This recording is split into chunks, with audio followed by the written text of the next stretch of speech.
Hey folks, how's it going? Welcome back to Squadzilla. This is episode 8, and today we are talking about Son of Godzilla. Yeah.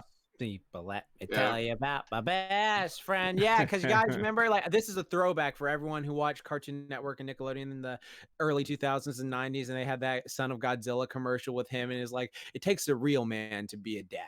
So you stay with your kid. Like, it was something like about like. Oh God, I do remember this now. Yeah, now that I'm watching you remember this? Yeah, it is classic. I used to see this all the time. I love that. God, in yeah. addition to it, but yeah, I don't even recall though that one. Godzilla wasn't as playful with his kid. Yeah, it's kind of a little bit of an abusive dad, but you know how it be. He made him into a man. That's But true. we'll get with that into a synopsis. Is Tom? Why don't you take it away?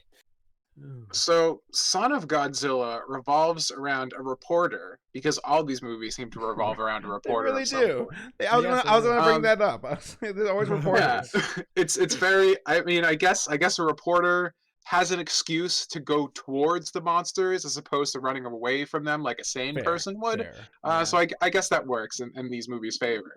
He comes in a boss too. Like he fucking jumps out of fucking helicopter or something. And just Yeah, he's just like in a fucking like plane, and they're flying in the middle of this like storm, and then they find some weird radio signal that fucks with their equipment for a second, and then Godzilla just appears out of the water, and they're like, "Oh, that's strange." And then he just bombs out of the plane and ends up on this remote island. There's an experiment being run by the UN to control the weather, to make uninhabitable areas of the planet, like the Arctic and like the Sahara Desert and stuff, habitable for humans to combat overpopulation, which I found hilarious because this kind of thing would never fly in movies today, because violating the environment like that would just be such a lefty no-no. So it was funny to see them just like gung-ho about such a thing back in the late 60s. But anyways, that's they're running this experiment. It goes horribly awry, and like for some reason they're like, okay, this is a good idea, guys.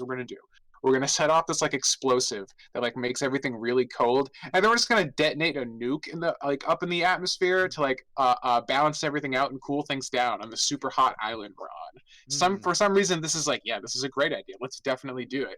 So they fuck it up because every time baby Godzilla, who's in this movie, the titular son of Godzilla, cries for help, it somehow interrupts their like electronics. And so because he just happens to like start bitching for his pops in the middle of this experiment, they can't control this nuclear explosion, and it goes off too high in the atmosphere, causing the reverse to happen, and like a ridiculous heat wave for like 4 days.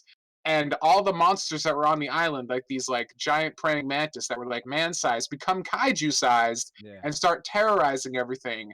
And then Godzilla shows up to protect his son, and there's a native lady. The reason this plot synopsis sounds so ridiculous is because this movie doesn't have a flow, like a good flowing plot. Things just kind of happen. Oh, can I say something too? Like, this is the first Godzilla movie where Godzilla like shows up fast. Like, he's right at the beginning. Like, it's not like you wait 30 minutes. It's like, oh shit, there's Godzilla already. Like, he was right there. Like, it was like literally 2 minutes in, like compared to like the other movies, it's like 30 or 40 minutes in. He is like literally just right there. So I just thought that was funny, like compared to like the other ones, and how like when we see Godzilla just like, you know, doing his thing, like coming up, like these mantises, as Tom mentioned, are just like beating the crap out of this egg that was on the island that just happens to be Manila, or like Godzuki, if you want to go by that. Because I remember as a kid, I always thought that baby Godzilla was Godzuki from the cartoon, even though I know they're two different things. But just that's what it made me appreciate this movie, even though this movie, like Tom says, on the rewatch as an adult, is just kind of, it was interesting because they're really playing up the comedy aspect. Like, they're really playing up like the goofy aspect of it.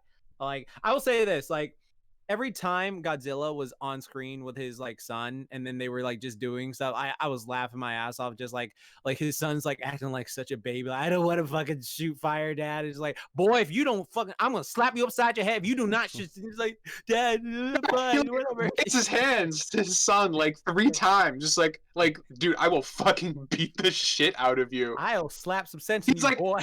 Baby Godzilla's been alive for what, like 17 minutes maybe, and like fast too. gets accidentally tail whipped by his dad, and just like, yep, we're starting off this relationship on a high note, and it's just like, oh my god, He fucking got blasted in the face right when he was born by that freaking fucking like, knocked with a rock. Yeah, that just clocked him. There's He's a like, lot of child abuse in this movie, and I'm for one, I'm all for it. well, he grew up fast too. Like, how long did he go away for? Like, because I don't know, because this movie's edited like a nightmare. I have no idea how time works in this movie. It's very fucking strange because like so they find the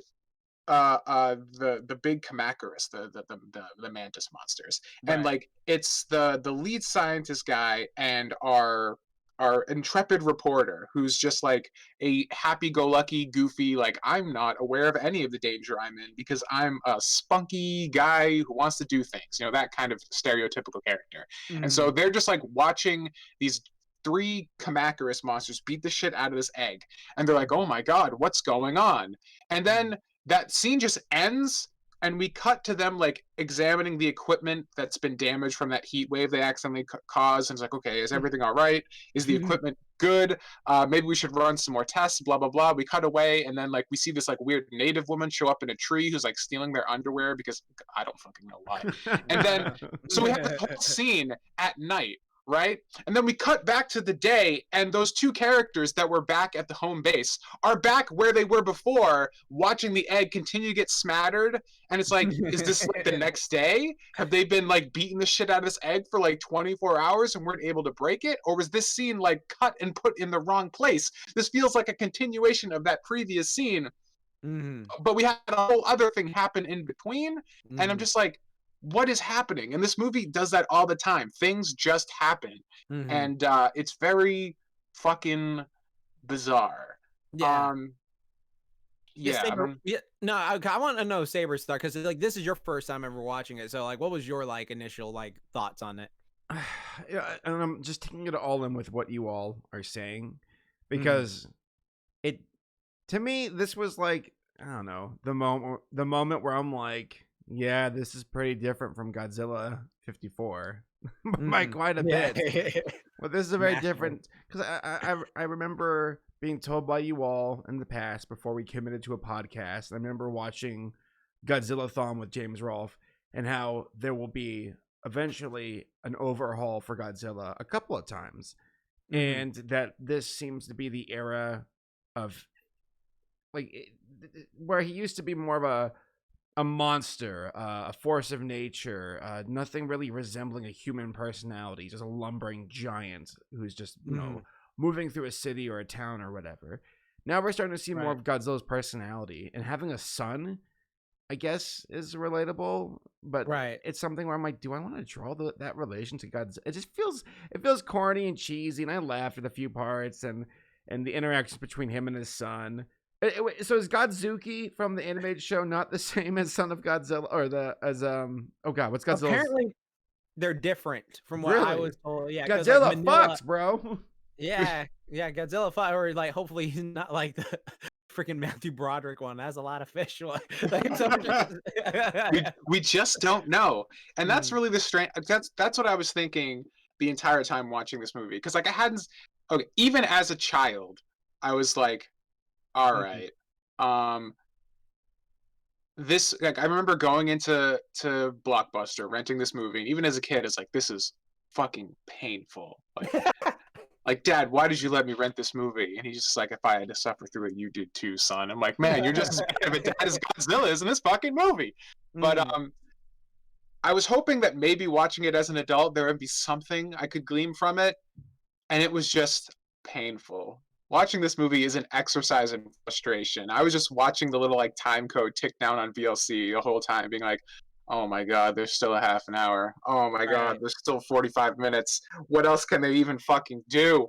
So it was just a long, painful process. Another thing I noticed was that like the score seemed incredibly try hard. Like every time the music kicked in, it always seemed like it was Godzilla. Too extra for the scene. Like it like blew every. Like, I don't know. It like felt like it was dialing up to 11, and just like not in a good way. Just like making its presence way too like obvious. Like a really good score kind of fades into the background and like helps establish the tone of the scene. But when the music in this movie comes on, I'm just aware that there's music playing. You know, it doesn't kind of blend in with the rest of the movie. It just kind of like commands too much attention. It's a very campy score. Like as soon as the opening credits start after the intro scene and we pan through like the establishing shots of the island, and it's this goofy, dorky 60s upbeat track, I'm like, oh, that's right. Yeah, I remember what movie we're watching now. Oh no. Oh God.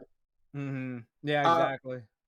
And here's something weird that I noticed, because one of the things I distinctly remember this movie as a kid, which is incredibly true, is that the Godzilla suit in this movie is a fucking abomination. Thank you. I fucking despise this. Thank you so much. This is the Godzilla suit I fucking always hated as a kid. I've hated this design. Like, it just looks like so gross. It's like they took it too far. They're like, Godzilla's a deadbeat dad. Let's make him fat like a deadbeat dad. And I'm just like, why? And the weird thing was that the first like shot of Godzilla coming ashore to the island was like the suit from Ibira. And then from that, the next shot for the rest of the movie, it's this like fucking nightmare of one of the things I was thinking of watching this movie was like, man, the monsters they bring in for this movie are really uncreative. It's like, it's a giant mantis and a giant spider. But then I'm like, left to their own devices, they make the two most terrifying things ever created by a human.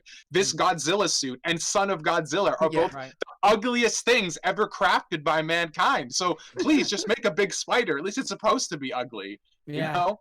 Yeah, because the face of Godzilla in this movie, I always thought it was off. Like like his eyes, they look off. Like bad. His teeth, they look fucking terrible. It's just like I really it fucking despise it. Like and he's really just wide and fat.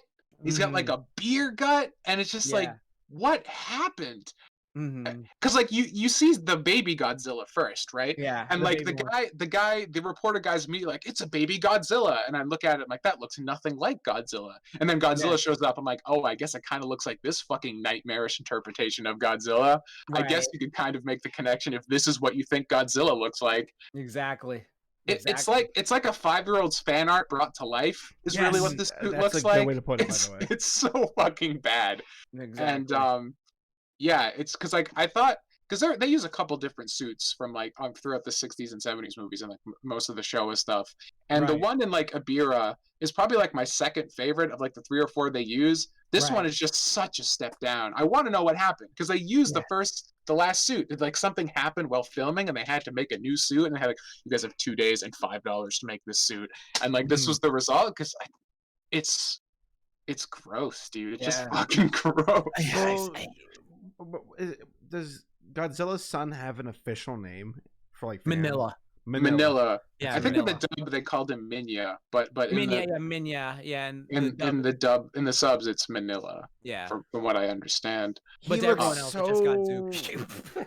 He looks so pudgy and weird, and I don't know, man. Looks nothing like Godzilla, really. Exactly. Like later on, later on when we get to it, like those ones are done better. But like, there's just like this design. It just like, okay, how is this Godzilla? Like the spines, the face looks too round to be like, because while Godzilla's face is more reptilian, like, oh, I have like a longer face. This one looks like, oh, a circle, like I guess sort of a bare naked orangutan face or some shit like that. And then it's got like a long tail that's like it's just like there's no spikes, there's no thorns. The teeth are just like these buck teeth or something like that to make it look cute. And then it's got these eyes, and it's just like, what is this? What did you fuck, Godzilla? Like, I mean, the only excuse I can think of is that like right when baby Godzilla is born, because they have two.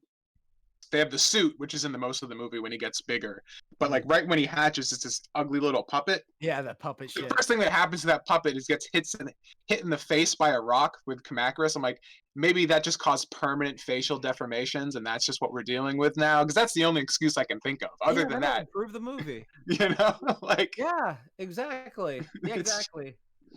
I guess another thing to point out with this movie is that like the anthropomorphism is like complete.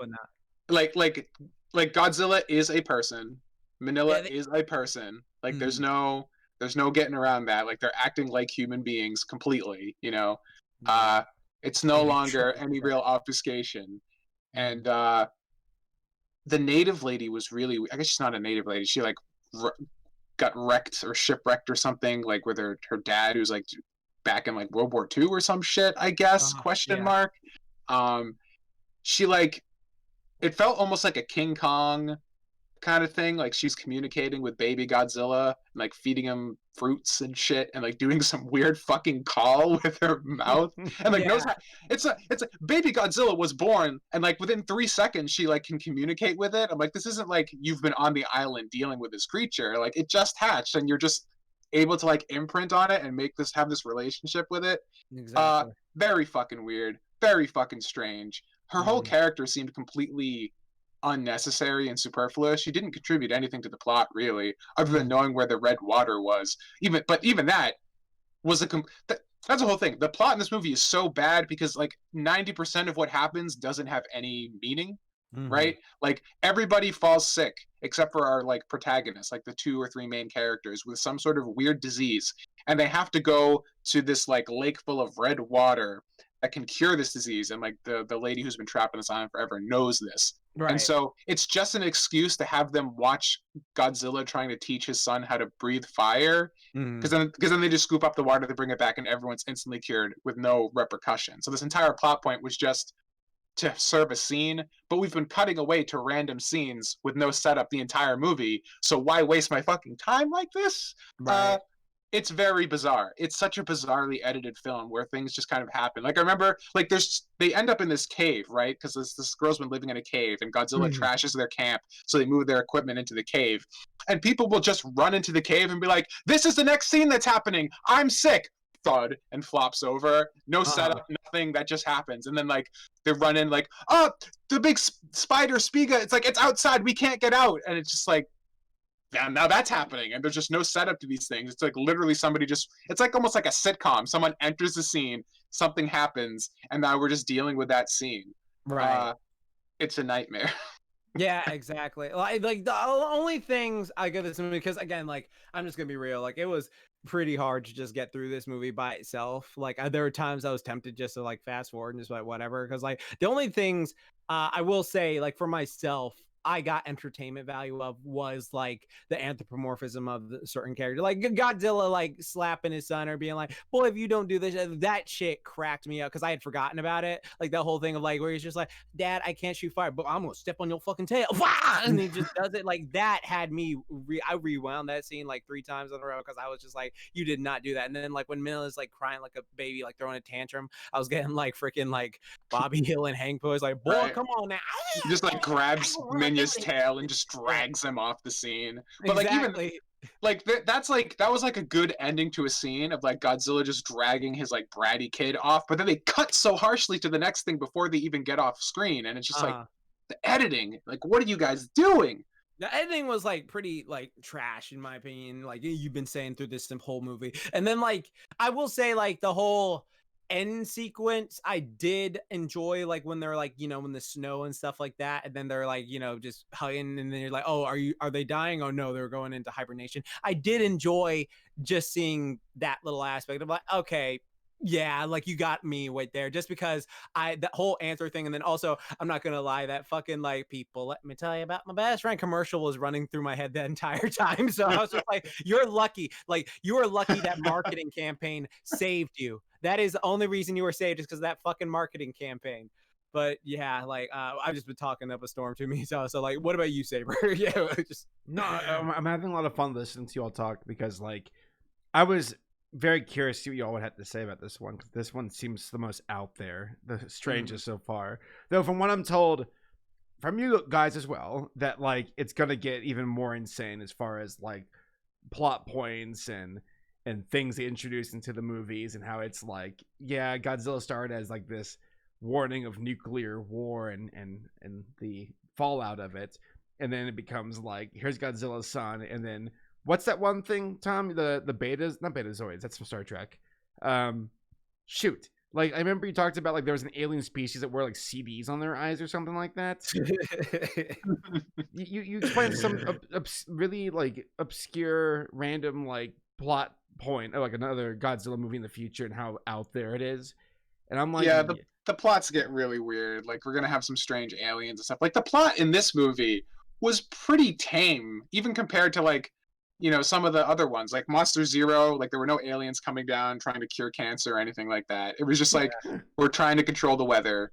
For very like level-headed, like the UN's doing it. It's like okay, like for like a late '60s thing, like this makes sense. Like this seems like plausible enough considering the circumstances of the movie. The wackiness really comes from the characterization of the creatures themselves. You know, like everyone treats Godzilla as an evil bad guy and to run away from him, but his son, he's cool. You know, kids are cool, even though he's a giant fucking monster, and like he reacts like a child, and it's just like very much human characterizations, and then the bugs act like scary bugs that you want to step on because they're bugs, and that's about all they are. This movie did not fare so well with the HD upscale. Strings everywhere, literally everywhere. This was not meant to be viewed in 1080p. The very obvious dolls of the castaway woman in a bunch of shots. Right. When she throws the fruit to Minya, like it's like very clearly just a drawn in orange circle in one of the shots. Like the effects were clearly meant for QHD VHS, you know, QVGA VHS, like super low res, not this. Yeah. And the suits are even grosser when I can see every little tiny detail. I don't want to see this. Exactly. It's just a man having a bad Halloween experience instead of like a person, like a creature or some shit. But yeah, like honestly, I think that is just pretty much, I mean, the whole monster fight thing. I mean, it was cool to see like Godzilla like freaking pile drive mantises, but it's always good to see like Godzilla like fuck up monsters, and like the whole thing at the end with like them like double teaming the spider. That was like pretty like it was fun. Again, I'll say this, like again, I'm not like I wouldn't say like I hated certain aspects of this movie. Like again, like every scene with Manila and Godzilla, like those scenes, just because of that fucking commercial, and just because like it was just hilarious to me, like Godzilla was being such a strict dad. Those ones entertained me personally. And then like the ending I did think was kind of sweet, just because again, marketing saved you there. But like after that, like, you know, the whole plot lines, like Tom has said it to that, and then like you Saber like just talked about like certain things just didn't feel right, and it's just like, yeah, it didn't feel that right. It was just it was a all right movie, I guess. Like it wasn't anything like oh this is the worst fucking abomination I've ever seen. But it was just like, oh, this is meh. Well, I'll tell you right now, because like, yeah, this feels like it's just kind of like a slap in the, not slap in the face, but more of a, here's the corny elements of Godzilla. It's weird, and it seems that most of every Godzilla fan knows this is just a facet of like the franchise. You have movies like this, you've got interactions and just kind of out there moments. But I'll be real with you guys. At this point, I'm kind of like, okay, Son of Godzilla, blah blah blah blah blah.